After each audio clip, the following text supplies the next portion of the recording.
gave me this, I don't know if you have seen already, but it's the most strange and very, very touching exhibition I ever had.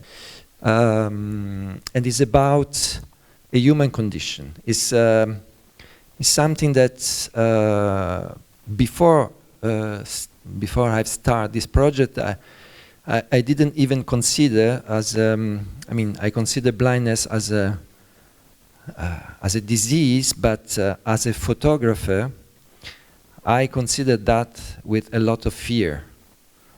And I mean that for us, for the people who work with the eyes, everybody works with the eyes, of course, but the people who are supposed to watch and see, blindness is something that can be very scary and very attracting at the same time. Like everything that makes you scared, on the other hand, attracts you, like the opposite. So when I was sent in India the first time by a magazine in 2003 to follow the project of an NGO that is called CBM. It's a German NGO who has more than 100 years and has the focus of all their activities is care about blind people or low vision people and try to reintroduce them and reconnect them to the society or to a normal life, giving them some economical support sometimes to create their own business, teaching them how to work sometimes also, or simply giving them the economical support to open schools for a blind child or something like that, and has project all over the world. I went a few days ago on their website and I saw that their project now are sensibly lower than when I collaborate with them, because at that time I went with them and thanks to them to countries like Bolivia, Peru and Brazil for South Africa. I went to China and I don't see any more project here. I went to India, the first was India. And I went also to Laos, Cambodia and Thailand. And in Europe I went to Bulgaria and Lithuania.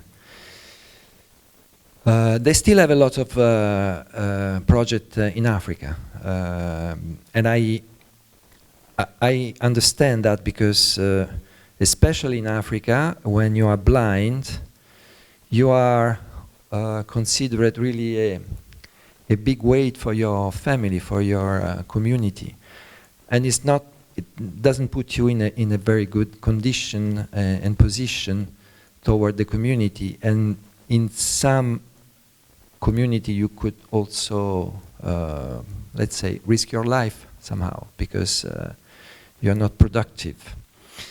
So when I discovered the project that they do in India, I was really struck by the simplicity, but also they were terrifically concrete somehow, because well, there were the classical, let's say classical support in the school for the children, and you have the picture on the right of the screen, and lower on the left one. But the project that inspired me to push a little bit forward the relation with them were two. This one, which is an help to how do you say that, a team of dancers, all blind, that produced beautiful show all around the region of Bangalore. And the second one is a factory. The second one was this one, and I thought it was really beautiful because try to imagine a woman of 20, 25 in a country who where to be blind is a little bit problematic. To know how invest the space around you in your house, to know how to be independent economically and run maybe a little shop, to know how even make up. It means a huge changement in your life. It means really that you can actively participate to your own development. And that's without any political consideration, because I had many experience before this project in collaborating with NGO in other part of the world, and I discovered, of course, that NGO were very important to my work, because it allowed me to go supporting me financially or logistically in some place that otherwise would have been really difficult to get in. But NGO, they have also their own agenda, which sometimes is political. So they could become a little bit pushy in asking you to communicate instead of, let's say, photograph what you think is important to tell the story. In this case, I found immediately that the local, the field worker and the local staff, I mean, they had only one target, one goal, and this goal was the re-education or the help of the people for one goal, and the goal was let them live in the best condition as possible.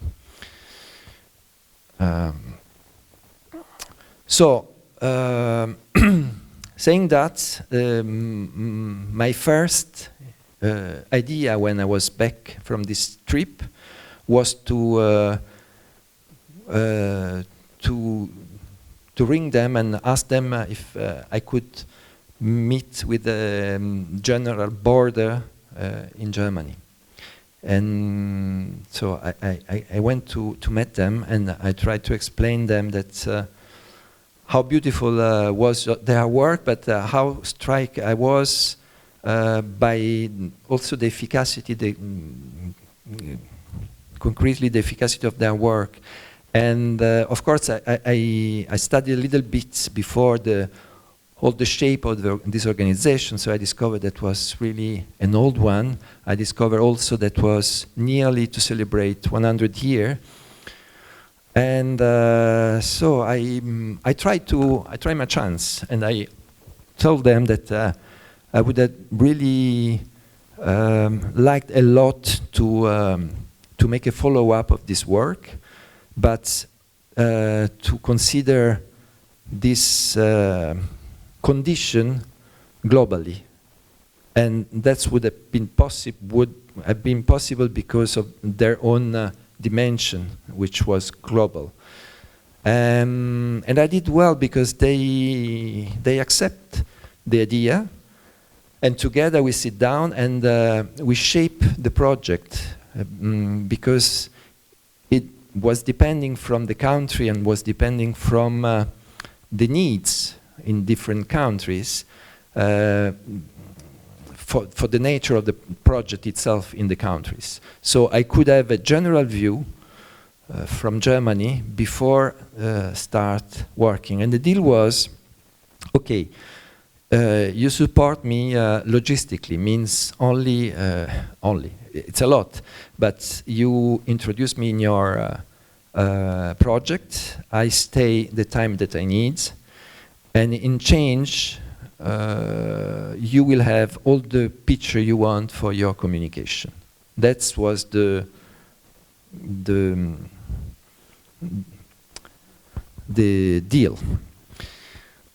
When I was back in Milan, because at that time I was living in Milan, I did another thing very, very soon, and was to try to understand how I could represent this condition, how I could avoid any kind of miserability, or do you understand when I said a narration, a narrative that would have been, on my opinion, would have been false, because I didn't want to represent anyone as a less, because also the experience I had in exchanging with my poor English with the Indian English on the other side, but I can guarantee you that especially in this house with the women, it was incredibly rich. So I start to consider the problematic, how to represent the people that have this handicap as a representative part of our condition of human. And it was, of course, a great, great, great help. The genius of the Portuguese writer José Saramago, who wrote this beautiful book, which is a metaphor of the blindness, and it was very helpful, not only to put the theoretical dimension of my work, but also it gave me another perspective also in how you visually consider the blindness. Because I don't know who has read the book, but in this book the blindness is represented as a milk, a sea of milk. So if you think of the blindness, normally you think to a room completely black, and considering the blindness as a white milk sea, it has changed a lot. And I pick up the title as well. So after that, as I told you, it was the problem was how, when, and when they could. So the figures are here. I worked between 2003 and 2008. That's for the shooting. But I spent another years and a half to lay out the book and conceive the exhibition. Those are the countries where I've been working for a while. Sometimes could have been 1 week, sometimes 1 week each country. Sometimes could have been more. In China I spent one month and a half, for instance. It depends from the size of the country, but not only. It depends also, for instance, China and India together has more or less the half of the blind population in the world. Of course, because of the numbers, but also because it's a disease still very important. Like Nigeria, for instance, for other reason. So that's it. Those are the picture taken from the different travel, and there is written also the year when I travel. And here you have a larger selection of picture that you can see instead in the church. So I could jump from a blindness high school, for instance, to a medical center where they were giving a cataract operation for free. It really was depending from the country and the project.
I don't know if I was telling Joao or in this trip I stopped smoke. It was you or it was Svezvan maybe? Yeah, it was the shame of my life because this place is at maybe 4,500 meters up the sea level, and to get in this place, which is a dispensary, medical dispensary, which is really in the mountain in Bolivia, we had a caravan going by feet in a little track in the mountain. Of course, the oxygen was not a lot, but we walked for 4 hours to go, and then on the way back, I had so much pain, and I was so tired that they had to put me on a donkey, because I was too slow for the caravan. So I thought that it was a good moment to stop to smoke, because if I wanted to keep on working, was impossible to have both things, which I did for 10 years. Now I start again. Yeah.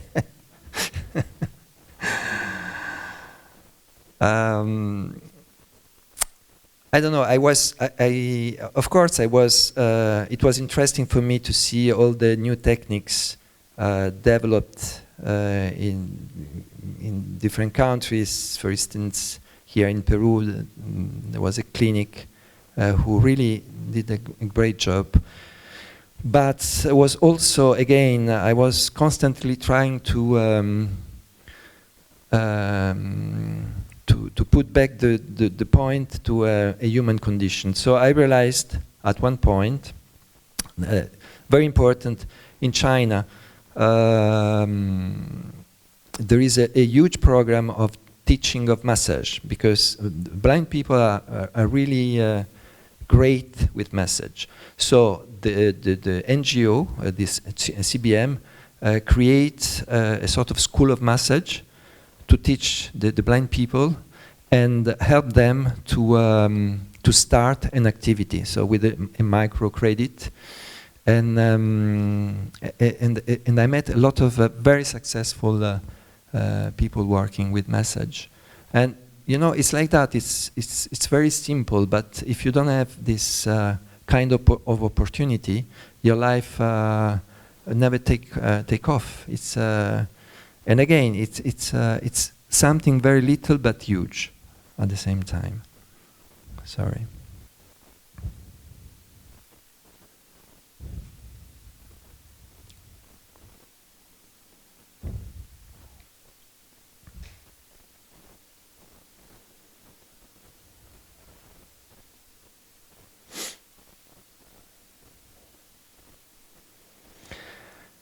This is not Photoshop.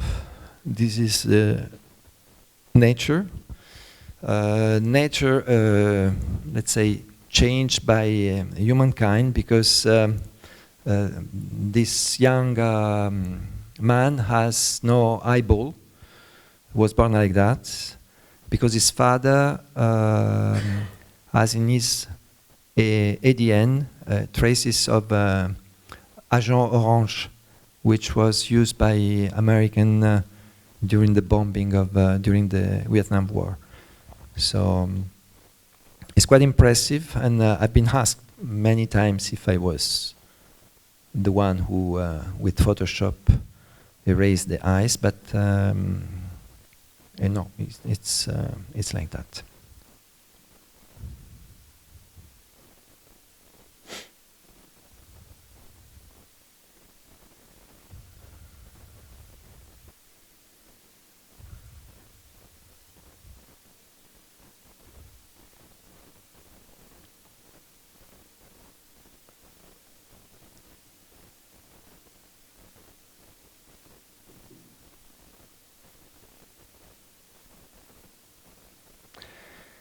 And I realized when I was almost in the end of the project that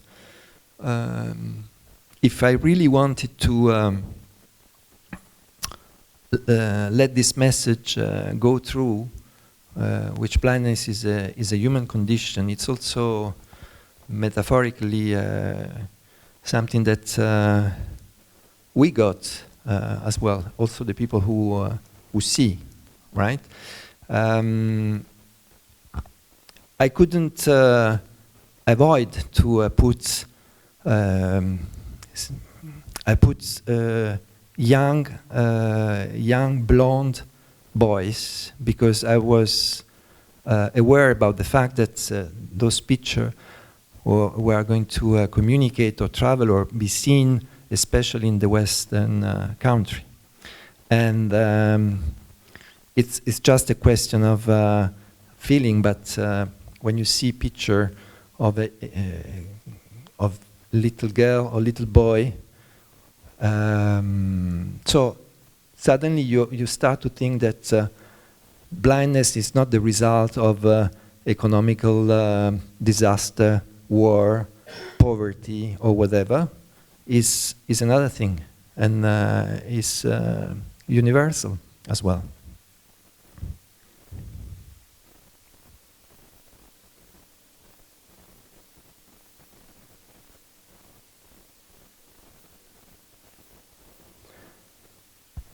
So I spent 15 days twice, first in Varna, Bulgaria, where I was living in the school for a blind child, and then I spent other 2 weeks in Lithuania, in I don't remember now, sorry, the name of the town, Kaunas.